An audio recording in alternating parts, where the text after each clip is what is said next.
అంతర్జాతీయ మార్కెట్లో క్రూడాయిల్ ధరలు మళ్లీ మంటబుట్టుస్తున్నాయి. అమెరికా ఇరాన్ కాల్పుల విరమణ అనంతరం తగ్గిన బ్రెంట్ క్రూడాయిల్ ధరలు తాజా పరిణామాల నేపథ్యంలో మళ్లీ పెరిగాయి.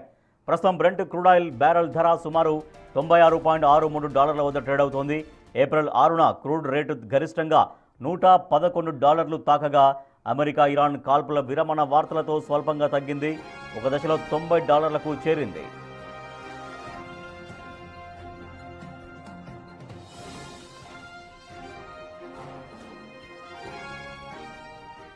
కాల్పుల విరమణతో ఊపిరి పీల్చుకున్న దేశాలకు ఇజ్రాయెల్ ఊహించని షాక్ ఇచ్చింది. లెబనాన్పై ఇజ్రాయెల్ దాడులు కొనసాగిస్తుండడం పరిస్థితిని మార్చేసింది.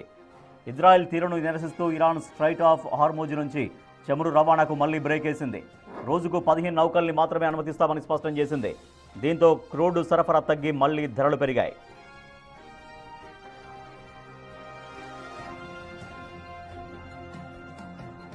మరోవైపు ఓపెక్ దేశాలు చమురు ఉత్పత్తిని తగ్గించాలని నిర్ణయించడం క్రూడ్ రేట్లు పెరిగేందుకు మరో కారణమైంది. ప్రస్తుతం అంతర్జాతీయ మార్కెట్లో డాలర్ విలువ పెరగడం చమురు దిగుమతులు భారంగా మారుతున్నాయి. భారత్ చమురు అవసరాల్లో దాదాపు 85% దిగుమతులపైనే ఆధారపడుతోంది. తాజాగా బ్రెంట్ క్రూడ్ ఆయిల్ ధరలు పెరగడం వల్ల దిగుమతుల కోసం భారత్ ఎక్కువ డాలర్లు చెల్లించాల్సి వస్తోంది. రూపాయి విలువ మరింత బలహీనపడే అవకాశం ఉంది. క్రూడాయిల్ ధరలు ఇలాగే పెరిగితే ఆయిల్ కంపెనీలు పెట్రోల్, డీజిల్ రేట్లు పెంచక తప్పని పరిస్థితి తలెత్తుతోంది.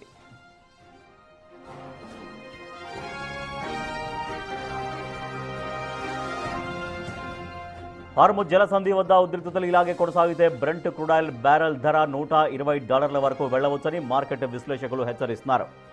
అదే జరిగితే ప్రపంచవ్యాప్తంగా ఇంధన సంక్షోభం తలెత్తే అవకాశం ఉందని అంటున్నారు.